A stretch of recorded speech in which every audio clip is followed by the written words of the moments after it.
Prime, and I'm holding court with Veronica Maina, Secretary General UDA. Also, we have Yusuf Hassan, who is a Member of Parliament, Kamukunji. We have Dan Manzo, Member of Parliament, Makueni. Also, we do have Ruto Arab Kirwa, who is a politician and also a former cabinet minister. Veronica, we were with you, of course, on that. Sorry for interrupting you. I had to go for that short break. Yes. So you've not lost the track of thoughts. Thank you for returning it. I'm grateful for this opportunity to debate on issues that are affecting Kenyans. And we are 20 days to the poll. I want to tell Kenyans, our dear supporters, that you couldn't have a better leader for Kenya than His Excellency Dr. William Samoei Ruto. He's one of the very best. He's articulate, he's very principled, he's very clear on policy. He listens to people. I have worked with him myself and I can give a testimony to that effect. He listens even to a divergent view. And he's not afraid to debate with anybody. He's not easily intimidated that he cannot debate with you or with you because of this and that. He is a leader that anybody would want to have, and he's very clear on policy, very well planned. He's clear on what should happen in which division, if it's health, if it's education, and not because he knows it all, but because he's working with professionals and he's working with the common mwananchi, understanding the needs and then looking for the solutions that would bring help and faith and hope to Kenyans. So it's not like he's seated working in a cocoon. And he's working with a lot of professionals, by the way, technical people. He's engaging at grassroots level. You couldn't have a more balanced leader than Dr. William Samoei Ruto. And I would call upon all the people who are having to make a choice between the presidential candidates to consider his candidature. And I would say that he's not even shutting churches. You know, one of the presidential candidates, one of the things they are very keen to do is even to shut down the churches, control and regulate the churches. Our presidential candidate is a God-fearing man. He is a principled man, and I invite everybody to consider supporting him in a very peaceful environment. And he has also bound himself by signing of a charter with the IBC and with NCIC that he will make sure all his campaigns are peaceful. Right. And I would want to urge everybody across the political divide, we should not have, at this age and time, Dibal, we should not have a single stone thrown to any candidate who is campaigning. And it should be possible for even a candidate of Kenya Kwanza to walk into an Azimio rally and even be given the microphone and 3 minutes to speak their agenda out. That will show political maturity. Let's stop looking for political maturity in the wrong platforms and in the wrong forums. Let's be accommodative to one another as Kenyans and accept that any Kenyan who gets voted by the people of Kenya must be given an opportunity to become a leader. All right, let me come to you. I saw something here, Arab Kirwa, that I wanted just to raise with you. Somebody was challenging you, especially. I think I've lost the tweet. That's me? No, Arab Kirwa. And also for you as well, Veronica. We have the Kush. Where is the Kush gone to? Tell them I'm all by myself. They should ease of the challenge. Just a moment to try and look at it again. It is just here. Then we can continue. We have the Kush here is saying, especially challenging you, Veronica, is saying, hata kama ni, if my director may just pick it for you to read, hata kama ni freedom of speech, how can you allow lies being peddled on air through distortion of Raila's political history by the UDA representative, right? That's what he's asking, right? Which one now? What you've really said about Raila, about the coup, about, of course it's true. But it is, I've stated facts. Did he swear himself in? I don't think it is factual, because the people who participated in the coup were tried. And some sentenced to death and action was taken. So how come the Honorable Raila Odinga was not tried? You know, that's not factual. Was there any, when he was imprisoned, what was the imprisonment about? That was just detention without trial. A repressive regime that did not want the freedom. What was his participation? None. I mean, you should be tabling the evidence of his participation. So we have Admiral Kirs Laro saying, talking of a coup, if Veronica may just pick up this, is totally desperate. Kenyans know what happened in 1982. Can Veronica tell us about the split between Baba and Ruto? and the split between Ruto and Uhuru. It's obvious that Ruto is anti-peace, not to mention was talking about also Kiamba Church massacre as well. Maybe what he needs to do, Dibal, so that we can debunk some of these issues, is someday talk to Kenyans about it. Why was he perceived then? Why was he held in treason? It is political. What was it about? But, machinations done by you UDA. obviously know that he was a freedom fighter. He fought for democracy. You're now accusing a freedom fighter who was fighting against a repressive government, which was crushing Kenyans. You're now accusing him of treason. I have when not in accused fact, him. yes, you did. You have. No. You're accusing a person who was detained illegally, without due process of law, by a repressive government that had banned multi-party. And that's why I'm saying multi-party system. Yusuf, but you're the one who's brought it up. This is history. You brought it up. What you do, but what you have said he needs is to talk about the Kenyans. But there's no evidence to support what you have said. No, listen. And you're Secretary General of a leading party in the country. Yes, but what he should have done and this is exactly talk the same thing Kenyans. that we've It's said. a history. Let me tell you we've something. We've been saying don't spin lies. Really, honestly. All right. Veronica. Detention without trial. Yes. It cannot be equated to being jailed. Raila has never been jailed. He was detained without trial. That's a moot point. No, the issue is Veronica was of age the time all those things were happening, whether it was Gugu Adhiongo, whether it was Shikuku, whether it was Serone, and all those other Kenyans. It was detention without trial, something that has now been removed subsequently by the new constitution. But that's history, which is already part right. of our Kenyan history. We have a history amnesia. there. Why don't you? I'm not even allowed to respond. No, the issue I'm is giving you time. You can withdraw because you see, you cannot say somebody was jailed when somebody was detained. They are not the same. Okay, if you want to use the term detention, let's call it detention. But I'm saying factually, that part is there. What he needs to do, no. The person who has the fact, why wouldn't you let me? Yeah, you continue. Yeah, we're giving you all the time. To explain myself. Please explain Manzo, yourself. you are a lawyer. Yes, and that's why I'm asking you, what evidence do you have that Raila Odinga planned the coup and participated in the coup? And why was he not tried for that? I have said, Manzo, let's have this. Raila is available. He can talk to the Kenyan about what happened in 1982 so that those questions don't keep arising. Some of us may have been young at that age. We are reading books and we are reading history. Can he come clear on that? Because if you want to take up a presidency in any nation, Dibal, today if you say my interest is in the presidency, your whole life comes into four. We can question everything. We question, where did you go to school? Where were you raised? What was your role in this aspect? What did you do about your participation when you were premier? How did you perform? If we question any of those aspects which are in history, what is wrong with that? All right, thank you. All right, I just wanted to, because I was coming to Arab Kiro. Are we done? Are we done with that issue? I just wanted to. I was in exile. I'm a founder member of the Kenya and Umoja movement, which was a political opposition that was banned here. And I'm a founder member of the Committee for the Release of Political Prisoners. And we were in exile campaigning for the release of political prisoners like Raila Odinga. Because they challenged the status quo. And at that time, we had a government that had banned multi-partism, that did not allow the freedom of association, that did not allow the freedom of press. And any citizen is justified to challenge and reject that kind of government. And Raila stood up and challenged that. And as a result of that, he was detained.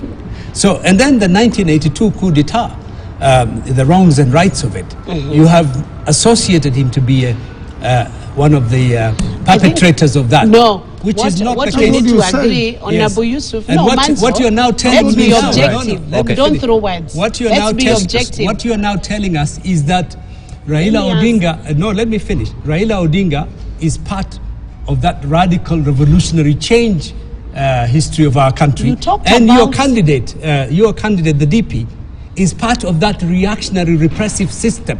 He was a KANU youth winger.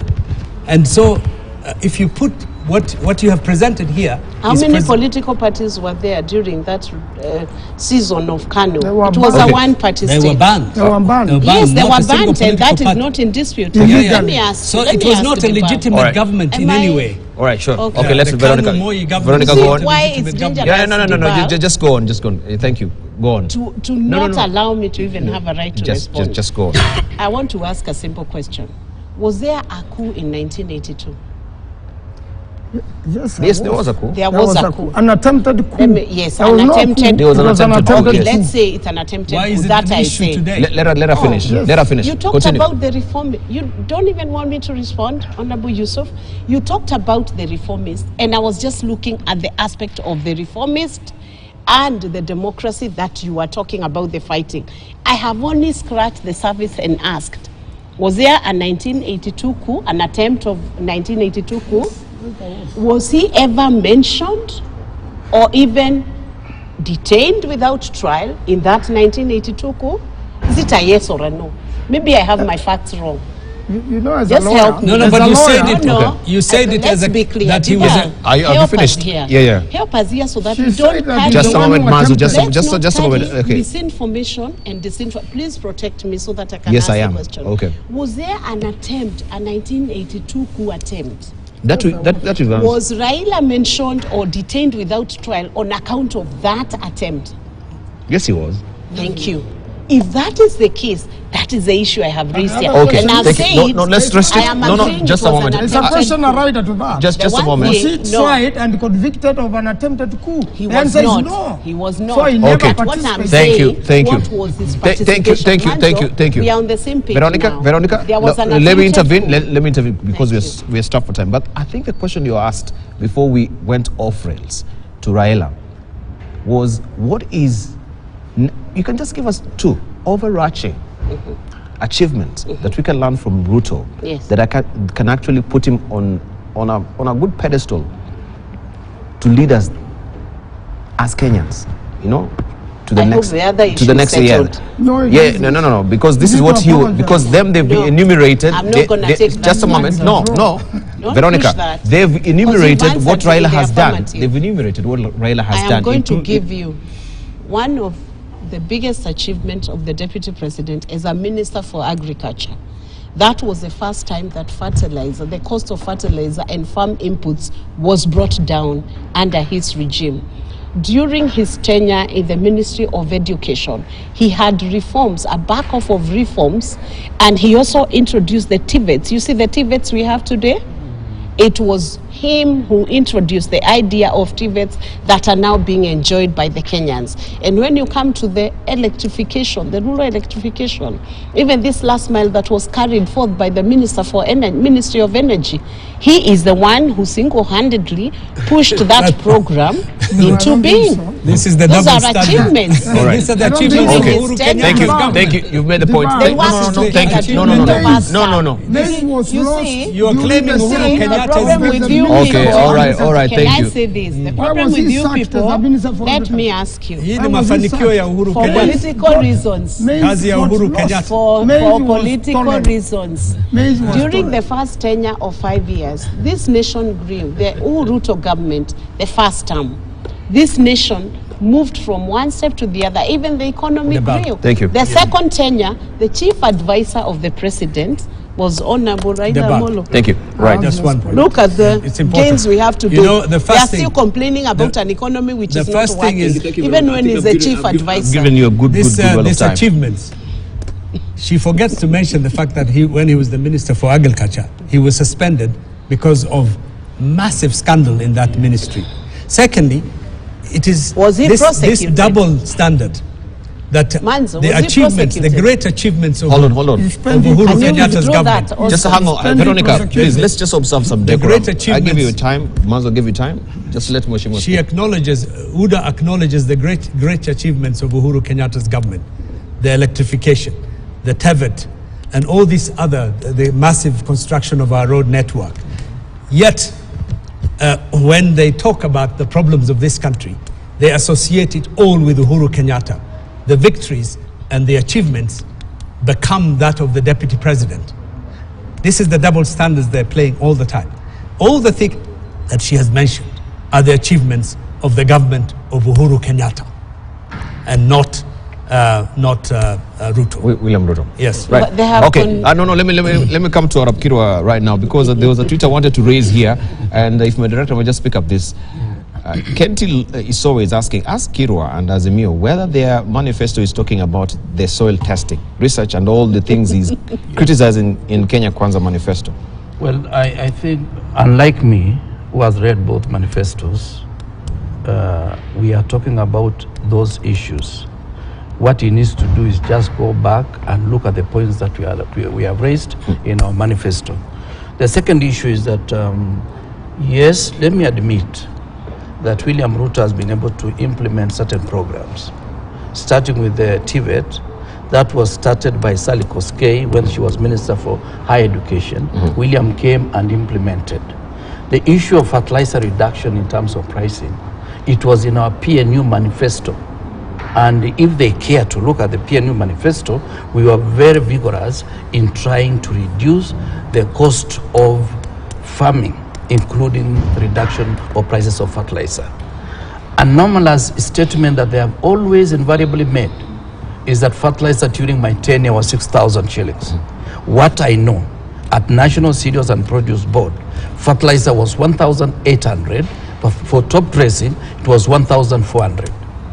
So when there was the issue of global crisis, just like the one we have, when they were building a dam in China, and because of the post-election violence, the cost of freight went up because it was almost dangerous to come to the eastern coast of Africa. That is now when I left office, the fertilizer prices never went even up to 6,000. They went up to 3,700. And yet they have expanded that propaganda until they themselves have come to believe in their own propaganda, which is a total lie. It is Sally Koskei who initiated the idea of TVET. And anybody can ask, she's still alive. Somebody can ask Sally Koskei. It is the PNU manifesto, which is alive, and it is somewhere somebody can fish and read about the reduction of prices of fertilizer. Right, thank you.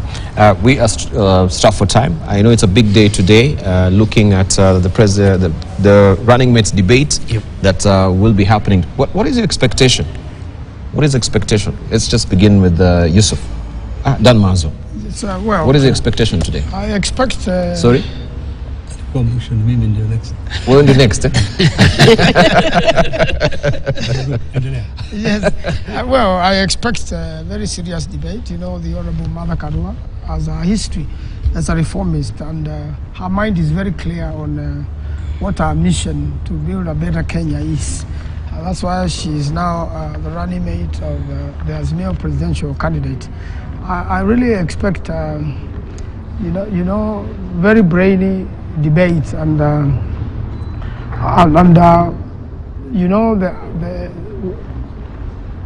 the manifestos of each of the sides, Kenya Kwanza and Azimio, will come out clear and will be shown by these candidates. I'm sure Kenyans are looking forward into this debate, and I'm really wishing the Honorable Mother Karua well in this, and I believe she will do very well. All right, thank you. Yusuf? Yes. Well, I'm delighted to be alive at a time when we have a woman, a very strong woman, a very committed woman like Martha Karua as our deputy president nominee. I never thought that one day our country would have women in that position, and in fact I'm happy to be here today and to be able to hear what she says. The difference between her and her opponents, like day and night. Yes.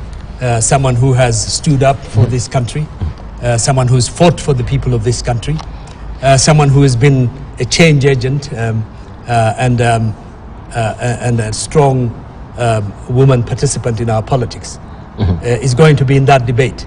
As opposed, of course, to someone, again, unfortunately, who doesn't have a very good background, a good history, given the fact that he was an administrator in, again, the repressive Moi regime, Ali regime, and not just an ordinary person, but an administrator who was executing some of the most brutal aspects of that particular government. And therefore, I think that will come out, that in fact the person who should be given the opportunity to be the deputy president of our country is none other than Martha Karua. Right. Thank you. Thank you. Yes. Veronica. I'm truly looking forward to meeting the two running mates, to the leading contenders in the presidential race tonight. And I'm looking for content myself. I'm looking at the quality of leadership that will come out from the two running mates. I believe Honorable Gachagua will come out more clearer than the demonization that has been happening on social media. He's been subject of very heavy attacks of propaganda from the Azimio camp, which tends to shield the real personality of the individual who has been attacked. In fact, he's had to be very strong over the season because his leadership skills are known.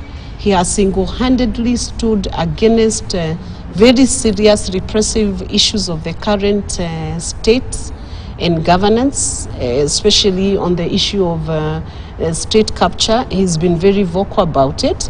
And if any Kenyan felt oppressed by any aspect and felt completely overwhelmed by the state power, I would say he would be one of those people that a Kenyan would run to and say, I feel afraid, I feel I'm very scared, I feel like my life is in danger. Are you able to speak about this issue on my behalf? So I'm looking at a very strong running mate who is also able as a running mate to even work very well with our presidential candidate. He's one person who could sit around the table with the presidential candidate, give an opinion, give a view, tell the presidential candidate, I don't think we should be going this way, or I think we could be going this way, because he's a person who has strength in character. Thank you. And I'm looking at a debate then that opens the eyes of the Kenyans to the real individuals behind the running mate. So I would say to everybody in Kenya, let's tune in tonight and watch that debate and see which way we would want to go come the 9th of August, and based on who would be a very strong support system to the presidency. The work of a president is not a it's not a light task, it's a tough task, and it equally needs a strong leader giving support to the presidency. Thank you, Veronica. Arab Kiro? Yes, I also look forward also to the moderators of the debate not to be spending a lot of time with long and winding questions. They should allow the candidates themselves to be able to generate content and to be allowed also for their thoughts to come out, so that Kenyans can have the benefit of knowing what is the name behind the individuals that we are dealing with as running mates. I was also hoping that, and I hope I'm wrong, that the other two nominees also will be allowed to debate. The two ladies. There. The one behind Wajakoya. And the one behind Maore. They have 5 o'clock. Because they can spice. You know, at times a debate, some of the underdogs, because we are calling them underdogs. Are you saying they should be on the same panel? Yeah. Or all of them? All the 4 of them. Not to pair them the way they have been paired? I would have liked to have the 4 of them the debate, because the fact that you may have a small party, or you may be sort of an underdog, as you say. Underdog, yes. as people believe, you can have a lot of content that can also question whoever will become ultimately the deputy president of Kenya. Thank you. So that is really my prayer, that panelists are there, but also the moderators must run away from asking and answering questions before they hand over to the candidate, so that the candidate is left with the option of saying yes or no. Thank you. Right, thank you very much. I'll be remiss if my director may just allow me. I can see reactions here on Twitter. We have KOT first saying, Dibal, you can't keep giving us this excuse, if my director may just pick it up, that Kenya Kwanza panelists are unavailable all the time. We all know politicians love publicity. That's a lame excuse. and it's rather evident that the biasness is intentional. We have also Martin Kennedy say you cannot even hide your biasness. Well, yeah, what that break for? The break that we took, you know, at 8 o'clock, or it touched something sensitive to your boss, right? Okay, we have also Peter. They were saying in 2007, did Ruto know about 1982 coup? He asks. We have the critic here saying, kindly ask the panelists, when will we stop looking at the rear view mirror and focus on the future? It's annoying that all these people can talk about Israel and or Ruto did this or that in the past. Most young people are pissed off, period. We have Moses saying, people are shocked about the benefits of governors want for retirement because they expected the governors to steal enough to last them post office, but not because of the benefits that are expensive. Thank you very much. There are lots of them, and we can't read all of this, but I take cognizance of that, and yes, I'll be more balanced next time. You can see the flag that is coming through, though I have told you my ears as well. There are reasons. Thank you. You've been watching Siasa Fiesta. Don't go away. Spice FM has more, of course, on the interview beat, and we are talking to the ambassador of Ukraine, just focusing on what is happening with Ukraine and the Russian war. Don't go away.